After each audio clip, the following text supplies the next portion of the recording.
बच्चों, देखो आज हम समझेंगे मेंडल के लॉ, जिसमें हम लेते हैं फर्स्ट लॉ ऑफ डोमिनेंस का। और इसको समझने के पहले ज़रूरी है कि हम पी प्लांट के बारे में जानें कि हम कौन से कैरेक्टर्स के लेके चलेंगे, क्योंकि मेंडल ने सारे रिसर्चेस पी प्लांट पे किए थे। तो यहाँ पर लॉ ऑफ डोमिनेंस को समझने के लिए उसने पी प्लांट के, क्योंकि मोनो हाइब्रिड क्रॉस है तो एक कॉन्ट्रास्टिंग कैरेक्टर को लिया है टॉल, या हम ले सकते हैं ड्रॉफ, उसको शॉर्ट भी कहते हैं। ओके, और इसको जिस जीन से इसके एलील होते हैं, क्योंकि शो करेंगे टॉल के लिए कैपिटल टी और ड्रॉफ के लिए स्मॉल टी, क्योंकि ये पेयर में प्रेजेंट होते हैं, इसलिए ज़रूरी है ऐसे प्रेजेंट करना। तो ये आप ध्यान से समझिए, इसमें आपको क्लियर हो जाएगा कि कैसे हम कैरेक्टर्स को बताएंगे। Capital T, small T. Okay, तो अब देखिए, जैसे मैंने आपको पहले बताया था, हम दो कॉन्ट्रास्टिंग, इसमें एक कॉन्ट्रास्टिंग कैरेक्टर लेके चलते हैं और प्लांट के अंदर, पी प्लांट के अंदर, ठीक है, मोनो हाइब्रिड क्रॉस है। तो सपोज पेरेंट, अब पेरेंट के पास तो ये जीन्स हैं, तो पेरेंट जनरेशन में जीन्स मैंने दिखाए कैपिटल टी और स्मॉल टी। ओके, अब इसमें से क्योंकि जो गैमीट बनता है तो सिंगल एक ही कलर ले लेते हैं, यहाँ पर हम ब्लैक लिया तो ब्लैक, या आपके जीन्स अलग अलग हो गए, क्योंकि एक आपको किस में जाएगा, एक क्रोमोसोम, एक स्ट्रैंड मदर का और एक फादर का, इस तरह से ट्रांसमिट होता है। तो पेरेंटल जनरेशन में, तो जो next generation I that will be F1 generation. तो F1 जनरेशन में क्या होगा, इसका फ्यूजन इससे हो सकता है। देखो ना, दोनों अलग अलग लेने पड़ेंगे ना। सपोज ये फीमेल है और ये मेल है, ये फीमेल है और ये मेल है, तो एक डीएनए का स्ट्रैंड इससे और एक इससे मिलेगा, एक जीन। ओके, तो ये फ्यूजन होगा। तो मैं अलग कलर से दिखा देती हूँ, इसको ब्लू से लिख रही हूँ। तो ये बन जाएगा T और T। अब यही वाला जीन, ये वाला, ये इससे फ्यूज, इससे भी कर सकता है स्मॉल वाले से। तो जब ये इसके साथ फ्यूज हुआ, it will again give capital T, small T. Okay, now female के हम इस वाले पे आते हैं, एक पेरेंट के कैपिटल T, ये भी इसके साथ फ्यूज हो सकता है, ये पॉसिबिलिटी हो सकती है ना। तो it will again give capital T, small T, and another possibility, this will also combine with small and it will give you capital T, small t. Getting? तो ये हमारे पास 4 ऑफस्प्रिंग आ गए। इस तरह की पॉसिबिलिटी हो सकती है। तो जब ये देखा गया, जनरेशन को ऑब्जर्व करा F1 को, तो देखा ये सारे कैसे थे, ऑल आर टॉल, जबकि हमने एक तो टॉल लिया था और एक शॉर्ट लिया था, क्या ड्रॉफ लिया था, लेकिन हमें सारे लंबे मिले, सब टॉल मिले।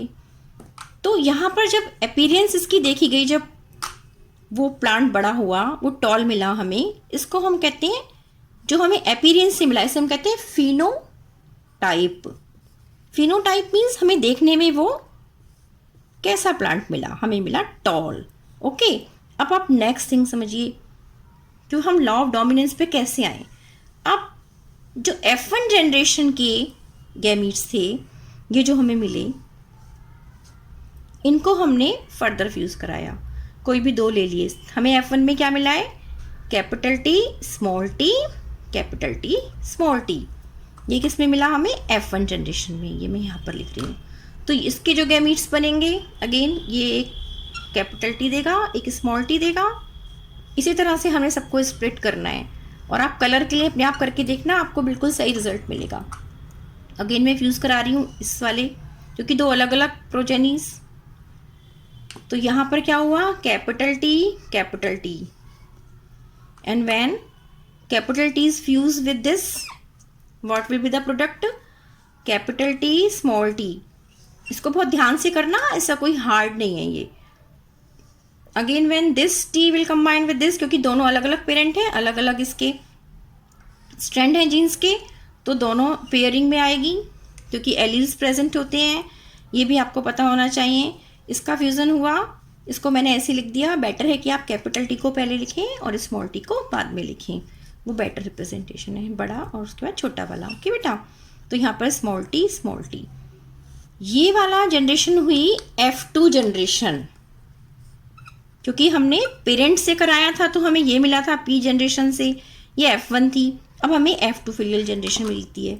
तो अब इसका हमने फिनोटाइप, मतलब ये कैसे देखने में हुए, अब हमने इसका फिनोटाइप देखा कि टॉल थे या शॉर्ट थे, कैसे थे। तो ये हमें मिले, यस बेटा देखिए ये वाले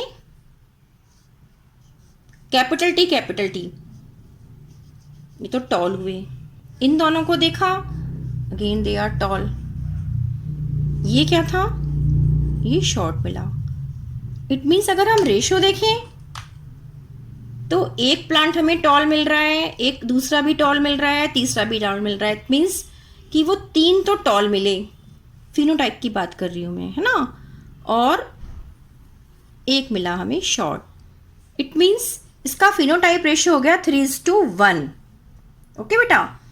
लेकिन अगर हम इसके जीन्स पर जाएं, जीन्स का देखें, जिसको हम कहते हैं जीनोटाइप, ये तो फिनोटाइप देखने में ऐसा है, पर क्या सारी जीन्स सेम है? इसको हम देखें, दोनों टीटी हैं, ठीक है ना। तो ये क्या है, ये एक है।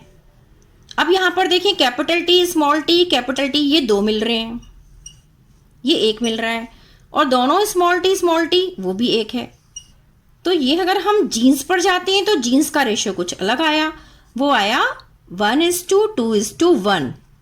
वो क्या था, जीनोटाइप। ये 2 चीजें भी याद रखनी है, जीनोटाइप। एक फिनोटाइप की देखने में ऐसा मिला, लेकिन वास्तव में जीन्स कैसी थी, ये थी। तो यहाँ पर बेटा मैं क्यों समझा रही हूँ कि कई बार हम देखते हैं कि हमारे कैरेक्टर्स जो थे हम देखने में बिल्कुल डिफरेंट से हुए पैदा, पेरेंट तो ऐसे थे नहीं। तो मे भी हो सकता है कि वो जीन हमारे पास कैरियर की फॉर्म में प्रेजेंट हो, जो पीछे हो सकता है दादी की, बाबा की, नाना की, नानी की, किसी की हो, और वो हमारे में आकर डोमिनेंट हो गई। तो यहाँ पर एक वर्ड आया डोमिनेंट, है ना। तो लॉ ऑफ डोमिनेंस पढ़ रहे हैं तो डोमिनेंट वर्ड आया।